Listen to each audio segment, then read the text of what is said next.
Сайн байцгаана уу? За манай Австралид байдаг ээжүүдийн групп дээр нэлээд байнга яригддаг сэдв гэх юм бол хүүхдээ аль сургуульд оруулах вэ?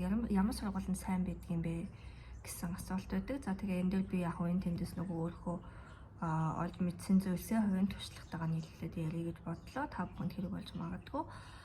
За тэгээд Австралид болохоор нөгөө сургуулийн систем нь public, private, за тэгээд Catholic гэдэг гурван төрөл байдаг. За public нь бол улсынх, private нь хувийнх. За Catholic нь болохоор нөгөө католик шашинтуудын сургууль гэж байгаа.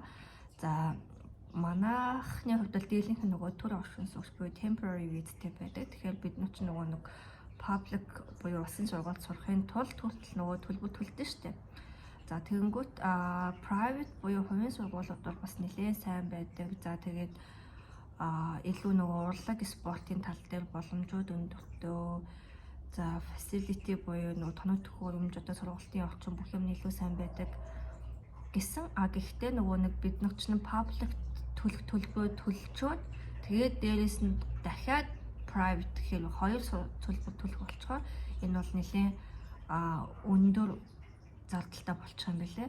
За католик шашинтны гэх юм бол энд нь заавал тийм сургалт нөгөө шашны юм заагаад байдаггүй.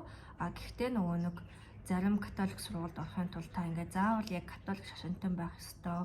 Хүүхэд ч одоо нөгөө baptized буюу одоо баптизм хийх гэдэг нэг юу гэдэг штеп. Голын усанд ингээд ламтаа дарж оруулж моруулаад нэг юм шашны зан үйл хийгдсэн байх ёстой. За тэгээд дээрээс нь магадгүй нөгөө бүтэн сая өдөр болгон сүмийн цуглаанд очдог байх ч гэдэг юм уу. Иймэрхүү шаардлагууд бол ерөнхийдөө байдаг юм шиг үлээ. За тэгэнгүүт одоо миний хувьд гэх юм бол public-ийг бол сонгосон байгаа. Тэгэхээр та бүхэнд нь public-ийн талаар цаашаа ярив. Better Education гэдэг вебсайт байгаа. Ийшээ оронгууд нөгөө нэг NSW буюу одоо тухайн мужийнхаа хамгийн сайн сургуулиудыг эхнээс нь ингээд жагсаагаар харчих боломжтой. За тэгвэл энийгээ дахиад нөгөө нэг фильтр ашиглаад хувийнх, улсынх болон шашных гэдгээр нь англиад. За тэгээд public гэдгээрээ харангуут ихний одоо 10, 20, 30 гэдэг юм ийм сургуулиуд нь гараад ирнэ. За тэгээд эндээсээ харж байгаа та энэ suburb-ыг чинь би мэдэн штэ ч гэдэг юм. Эсвэл энэ suburb-ыг аятайхан suburb нөгөөд очвол гэж бодож байгаа бол тэр одоо сургуулийнхаа catchment area-д нөгөөд очиж болно гэсэн. За миний хувьд гэх юм бол хүүхдээ Атармун public school явуулдаг байгаа. За манайхыг анх энэ нөгөө хүүхдээ ийшээ оруулахад бол энэ сургууль нь яг public дотроо бол мужтай эхний 2, 3-т бол байсан. Тэгээд suburban ч гэсэн миний мэддэг suburb байсан. Тал руугаа ер нь аятайхан гэж би бодсон учраас за ийшээ л нөх хүүхдээ энтхий сургуульд оруулъя гээд ерөнхийдөө 3, 4, 7 хоног бол 3 дахь өдөр хагасаа өдөр болгон inspection хийгээд нэлээд их байранд apply даад. За тэгээд ерөнхийдөө бол орсон байгаа. Бид нар нөгөө нэг apply дотроо real estate domain гэдэг вебсайт аппликейшнд ашигладаг. Тэгэнгүүт domain дотор болохоор нөгөө тухайн сургуулаа бичээд тэр сургуулийн catchment area-д нь ингээ байрнууд хайж болдог. Тэгэхээр та одоо жишээ нь миний case гэх юм бол domain дээр Атармун public school гэж бичээд за тэгэнгүүтээ тэрнийхээ catchment area-д нь гарч ирж байгаа байрнууд нь ерөнхийдөө applied байсан гэсэн үг. За тэгээд яг ингээд хүүхдээ сургуульд оруулсан дараа ямар байсан бэ гэх юм бол мэдээж энэ чинь бас Сидней нэлийн дэжгүй төв лор ночор төв тавьцаа учраас маш diverse ингээд бүх ингээд background-ийн хүүхдүүд ирж байгаа. Бид нартай адилхан temporary хүмүүс ч байна, citizen ч байна, PR хүмүүс ч байна. За тэгээд дээрэс нь маш олон үндэсний хүүхдүүд холимог байдаг. Тэр нь бол надад аюу таалагддаг. Гэхдээ Монгол хүүхдүүд бол бас тийм ч олон биш. Манайхыг ирж байхад энэ 2 юм уу 3 айл ерөнхийдөө бол байсан байх. За тэгээд жишээ нь манай хүүхдийн бүлэг гэх юм бол Монгол хүүхэд нэг ч байхгүй. Энэ жил бас нэг өнөө 2 ингээд хүүхэд нэмээд ингээд нүс харагдчихсэн. Ягаад гэхээр ингээд хүүхдээ өгөөд аваад явж байгаагаад ингээд яг Монгол хүүхэд Монгол ээж бол ингээд шууд харагддаг. За манай хүүхдийн хувьд бол ингээд Монгол хүүхэд байвал гоё юм сургууль гэх мэтлэн ингээд юм бол ярьдаг. Гэхдээ яг сургуульд оруулсны дараа бол одоо ээжүүдийн мандууд нэг юм яриа байдаг штэ. Австралид ингээд багш нарын нэг тийм тоодгүй монгол шиг шахтгүй сургуулийн хөтөлбөр амархан ч гэдэг юм нэг тийм онц биш гэсэн нэг юм хөө ойлголт байсан. Гэтэл яг ингээд хүүхдээ оруулсан чинь миний хувьд бол ингээд хүүхдийнхээ сурж байгаа зүйл ингээд хөтөлбөр ингээд хөгжиж байгаа байдалтай айгу сэтгэл хангалуун байгаа. Тэгээд эн чинь нөгөө нэг гайгүй ранк дээгүү сургууль учраас жишээ нь ингээд хятад хүүхдүүд, Япон хүүхдүүд, Хонконг гэл ингээд хүүхдүүд илж байгаа. Энтгэгч гэдэг юм. Тэгэнгүүт тэр хүүхдүүд ч нь болохоор зарим нь ингээд 3 наснаас эхлээд тьютер аваад ингээд уншаад бичээ сурцсан 5 настайдаа киндэд явж байгаа байхгүй. За тэгээд манай хүүхд болохоор тийм юм байхгүй 5 настайдаа зүгээр киндэд ороод ингээд явсан. Тэгээд багш нарын зааж байгаа арга барил нь тийм амар хит ачаалтаа дарамтлсан шахсан ч гэдэг юм ингээд нэг хичээл хийх гээд зовоод байгаа юм байхгүй.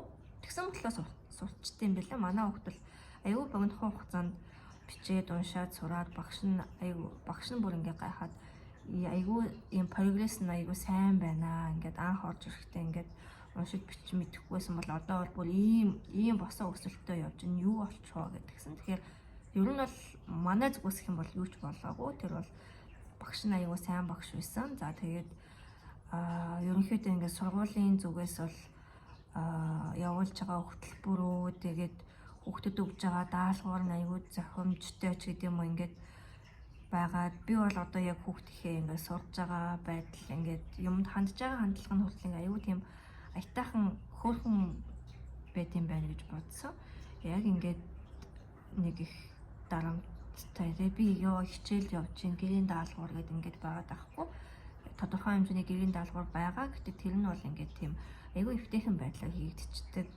За тэгээд сургуулиас нь ингээд эцэг эхчүүд лөөгөө явуулж байгаа мэдээлэл юмнууд нь ч гэсэндээ аюу боломжийн. Тэгэхээр би бол ерөнхийдөө энэ сургалтын байдал нь сэтгэл хангалуун байдаг. За тэгээд бусад ерөнхийдөө ээжүүд маань гэх юм бол ингээд маш олон сургуулиуд байгаа. Бүгдээрээ ингээд жагсаагаад гарах юм бол сайн сургуулиуд байгаа. Тэгээд тэр сургуулиас нь ингээд та нар маань харж агаад за энэ сүбөр маань бол зүгээр юм байна гэх. Тэгээд дээрэс нь бас нэг харагддаг зүйл юм бол одоо энэ хүүхдүүд чинь 3 4 5 гэд ингээ ангиасаа эхлээд нөгөө нэг opportunity OFC class буюу opportunity class гэд байт юм бэлээ. За тэгээд OFC class болохоор манай монголоор бол өнөөдөр гүнзгий анги гэх юм уу. Хүүхдүүд шалгалт өгөө. Тэгээд сургуулийн хүүхдүүдэд шалгалт өгөө. Ирээд тэр OFC class-т нь суугаад явдаг. За тэгээд OFC класст сурсан хүүхдүүд нь буцаагаад high schoolд орохдоо нөгөө selective school-үүд рүү орох боломж сайтай байдаг. Тэгээд дээрэс нь ерөнхийдөө хувийн сургуулиуд гэсэндээ одоо OFC классын ч юм уу эсвэл нөгөө rank өндөртөө энэ public school-уудын хүүхдүүдэд тэтгэлэг өгөөд авдаг юм байдал бол нэлээд байдаг гэж бол эцэг эхчүүдээс би сонссон. За тэгэхээр ерөнхийдөө бол ингээд цаашаага дахиад нөгөө нэг OFC class selective school гэдэг юм уу ингээд явах юм бол энэ бол бас нэлээд өргөн хүрээний яриа болох юм байлээ. За тэгээ ямар ч үсэн эцэг эхчүүд маань хүүхдүүдээ сайн сургуульд өгье гэж бид нар боддог. Тэгэхээр сайн сургууль бараа байр олоход бол бас амархан биш байж магадгүй. Ягаад гэхээр эн чинь одоо бид нартай адилхан л ингээд майгрейт хийгээд ирж байгаа хүмүүс байгаа шүү дээ. Тэгээд тэр хүмүүс чинь адилхан л бид нартай адилхан сургуулийнхаа ранкийг харж байгаа л за энэ сургууль сайн байна. Энэ сүбөр нөгөөд очичээ гэд ингээд байранда бүгд л зэрэг аплай хийж байгаа. Тэгэхээр ерөнхийдөө бол өсөлтөө нэлээд ихтэй байт юм бэлээ. Би бол жишээ нь 3 4 7 хоног аплайдаад 2 байранд л аппров хийгдсэн. За тэгээд тэр хоёрыг харж агаад ерөнхийдөө нэг нь сонгосон. Юуны хувьд гэх юм бол энэ хайр маань болохоор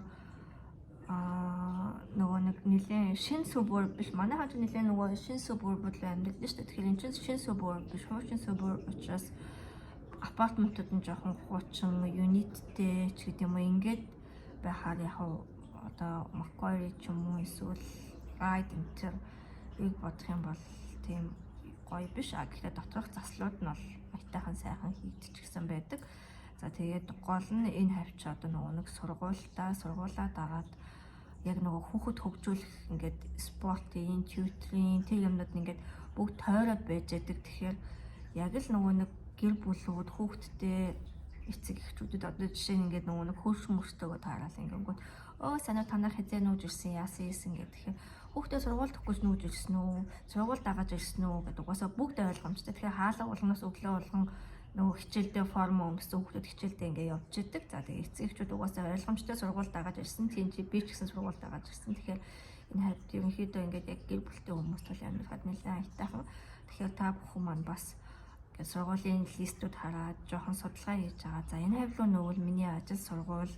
За тэгээд юмдаа ерөнхийдөө боломжтой энэ сүбүр баятайхандаа гэх юм бол тэр сүбүрүүд рүү нүгээд амьдраараа. За тэгээд боломжтой за яг хөө мэдээж миний хувьд гэх юм бол ийшээ маань Монгол хүүхдүүд ирээд бас нэг хантай байвал уг нь манай хүүхдч гэсэндээ гоё юм да гэж бодож байгаа. Тэгэхээр та бүхэн бас тэгээд consider хийгээд судлаад тэгээд шаардлагатай бол манай ийшээ нүүж ирээрэй гэж хэлье. Баярлалаа.